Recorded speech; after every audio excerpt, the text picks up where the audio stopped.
The new X-Wing is here. Come check out Guns For Hire. Spiky bits. What's up, hobby maniacs? Baer with you again today. Taking a look at the newest expansion for X-Wing miniatures. Straight out of Gen Con, it's the Guns For Hire expansion pack for the Scum faction that updates the Kirax and the Star Viper fighters over to, I don't know, better, faster, stronger, to quote the great late Kanye West right there.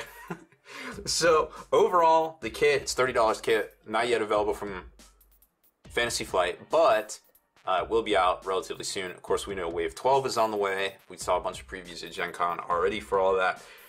The kit, it's going to come with 24 cards, 23 tokens, 2 maneuver dials, 2 painted ships with bases and pegs, and a partridge in a pear tree right there. So, got some new repaints, got some upgrade cards. Now, this is, it's a pretty exciting little update. Now, we've seen this in the past, you know, Imperial Aces, Rebel Aces, you know, updated fighter packs for Star Wars X-Wing, because, you know, let's face it, the rules get a little old. Maybe the ships don't make as big of a splash as the developers or the studio guys had hoped, right?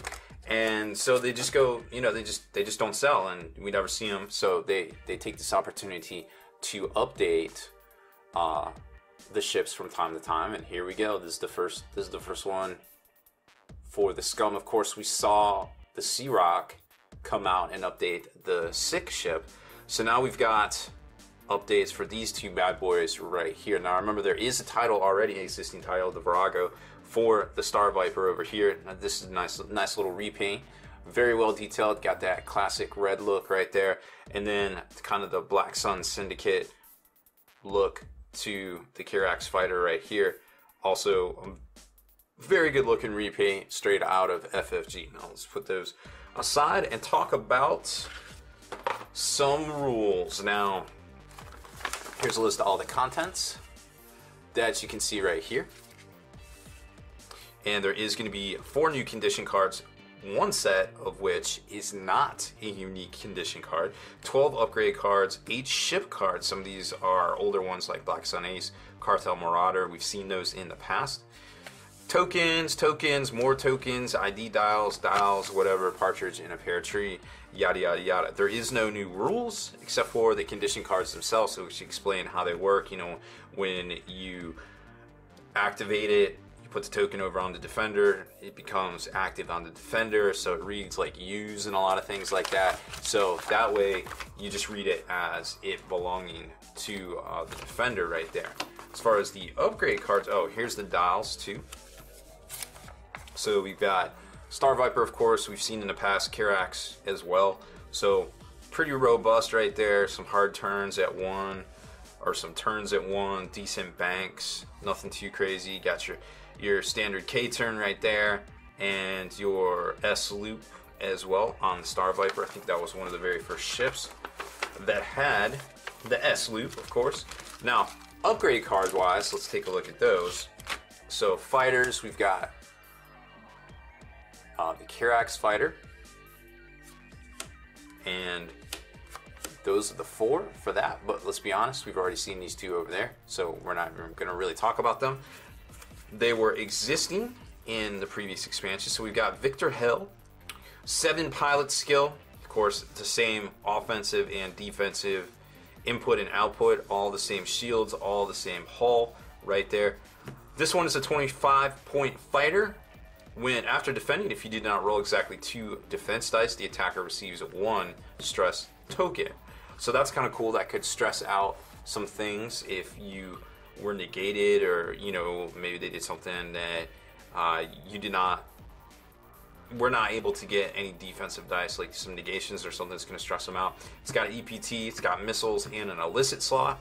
Captain Jostero, which I think is pretty cool. There's some interesting play here. It's got an illicit, again a missile, and an EPT. Once per round after an enemy ship that is not defending against an attack suffers a damage or critical damage, you may perform an attack against that ship. Now, while this is cool, obviously, once per round, if you do something to somebody else and they don't suffer damage or critical damage, you get to activate and perform an attack from this guy right here. But that also includes things like barrel rolling people onto obstacles with tractor beam. You know, some of those optional things out there that will never cause damage. If you do it, now you can activate and you get a free attack out of it, which they actually talked about in the FFG article on their site previewing this card. So that's kind of interesting. Bombs and stuff like that. So really interesting combos right there. Pilot skill 4. So he isn't quite as quick, but he's reactive, which is really interesting. Star Viper wise, we've got a new lineup here. 2 of the generic, 1 of the Thweek, and 1 of Dalen Oberus. So the generic one, the assassin here, is actually pretty cool because it's a 5 pilot skill. I like 5 pilot skill. It allows you to be reactive. You're not over the top. You're not under or anything like that. It does have an EPT, so you can VI it if you want. It does have a torpedo slot. At 28 points, it is a 5 pilot skill. So you can equip the Virago because you have to be 3 or higher to get that down to 25 points. But remember, then you gain advanced sensors and the illicit upgrade as well. So that's going to give you a little bit more, which may be why these did not have those slots to begin with, because they just assume, since they're higher pilot skill than 3, that you're going to equip the Virago title if you can. During setup, before the forces step, you may choose to assign 1 enemy ship and assign the Shadowed or Mimic condition card to it. This is 3. He is unique.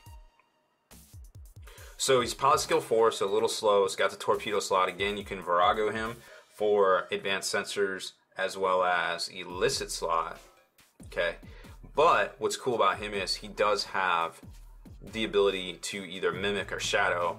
One of those is where you get the pilot ability, and one of those is where you get their pilot skill after setup. So things that bump the pilot skill level that would come into play, like you put upgrade cards on and things like VIs or whatever, then that would come into play there. Dalen Oberos is a cool little ship. 6 pilot skill, all the same attributes and stats. EPT, torpedoes. Again, Virago could give him advanced sensors or a sensor upgrade slot. Advanced sensors probably wouldn't be bad, to be quite honest. Or an illicit slot. If you are not stressed when you reveal a turn of bank or Senger's loot maneuver, you may instead treat that as a red Talon roll maneuver in the same direction, left or right, using the template of the original revealed maneuver. So that gives you some flexibility in your attack. If you know that your maneuver is going to suck, then you can just option select to a red Talon roll, maybe do some other stuff, some other crazy stuff. This is getting into that whole, you know, the old Phantoms, where you could, if you could predict kind of where you were going to be using. A lot of people didn't like to use the one that used to bank when you decloak, but I personally did. I just like to work in those angles. Then this one might be the ship for you here. Now, once we start looking at the titles, so we're going to look at the Star Viper title right now, because this is super important. You may equip up to 2 different title upgrades when performing a barrel roll. You must use the bank template instead of the straight template. So this guy has the potential with things like advanced sensors to go all sorts of crazy things, like using the different template, then again having the option to do a Talon roll. I don't even know what's going on with this guy right here. He can be like Tokyo drifting all over the space curves all day, every day. Super crazy. Again, you could get the neg 3. Oh, excuse me. This is the one with neg 3. You could just give it doesn't matter for pilot skill. Virago just gives you the upgrade bar, the extra upgrade, and it's going to be 1 point to equip it. So if you want to go down 3 points, 27, 25, and 25, you need this. If you want to just pay 1, stay the same points, and gain those upgrade bars, which might not be a bad idea on Dalen right there, well then now you know how that's going to work. Alright, now let's talk about Harpooned and Mimicked, because these are really interesting. I should have talked about that in the intro. So you got Harpoon, which is a missile now, which isn't too shabby just on its particular profile. And then you've got Harpooned, the condition card. And then you've got Shadowed and Mimic right here. So let's talk about those real quick, because I feel like this is where this particular expansion set shines. So Harpoon Missile for 4 is a 4 damage at range 2 to 3, or 4 dice. Attack, target lock, discard this card to perform this attack. So you don't lose the target lock, but you do have to discard the card. If your attack hits, after the attack resolves, assign the Harpoon condition card to the defender. So you still do their damage, and then they're harpooned. And Harpoon says, when you're hit by attack, if there's at least one uncancelled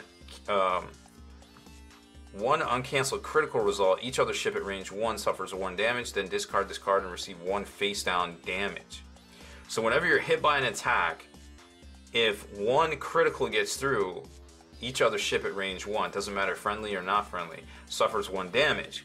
Then you discard this card and receive 1 face down damage token, damage card, so it's going to go through your shields. When you are destroyed, each ship at range 1 also suffers 1 damage, that's brutal. And an action, discard this card, then roll 1 attack die on a hit or a critical, suffer 1 damage. So you could, in theory, blow your action to try to get rid of the harpoon that's on you, but again, you're blowing your action. You harpoon some of these rebel builds out there with those 4 ships, you know, that are just going in tight. People like Biggs or something is great bait for a harpoon because you always want to be within 1, and now you're like, oh.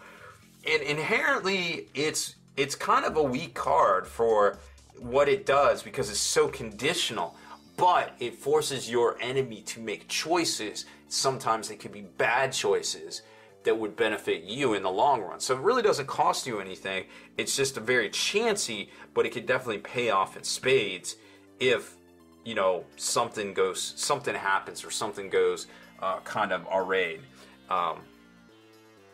Like when it comes to gameplay right there. Now, Shadowed and Mimic are really, also this is not unique. You can do multiples of these forever, you know, however many Harpoon missiles you have, then you can harpoon stuff. Shadowed and Mimic, however, is not the case. Like I said, you can change the pilot skill or change pilot ability depending on which one you do here. I think it's after setup. Cannot play a condition card by using your pilot. Just some restrictions right there. You can kind of read it yourself, but yeah, if you're gonna need a higher pilot skill or you want to change your pilot skill, that might be the way to go right there. Next up is the Varaski title for the Kirax. Ion dischargers. We've seen pulse ray shield and we see stealth device and vector thrusters in the past. Not really going to touch on this. So the squad point cost of each of your equipped upgrades is reduced by 1 to a minimum of 0, and you may equip up to 3 different modification upgrades as well. So that's kind of interesting. It's almost like both of them got a bonus when it came to modifications. Ion dischargers. After you received an ion token, you may choose an enemy ship at range 1. If you do remove that ion token, that ship may choose to receive 1 ion token. If it does, discard this card. So you could filter through an ion token, may choose to receive 1 ion token. If it does, discard this card. May choose to receive 1 ion token. Very interesting. So what if it says I don't want to choose an ion? I don't want an ion token. I don't know how that works. That's a little weird. I don't get it. I'm missing something here. I apologize, but I am definitely missing something right there. So there's the upgrade cards themselves. Of course, you got the titles. You've got the condition cards, you've got the new pilot cards right here. So overall, it looks like a very interesting set with some cool mechanics rocking back and forth between some of the older ships that haven't seen play in a while. I think overall, I think Scum is really kind of coming into their own with the Kirax or the Sea Rock expansion a few months ago, and now we've got new Kirax and also Star Viper builds as well coming onto the scene here in the near future. Now, if you like our video features here on this channel, make sure you subscribe to us and turn on notifications so you can be the very first to like and comment on our videos. And head on over to thelongwar.net. That's the home of the battle reports for exclusive content, early access videos, and more. Become a veteran of the Long War today.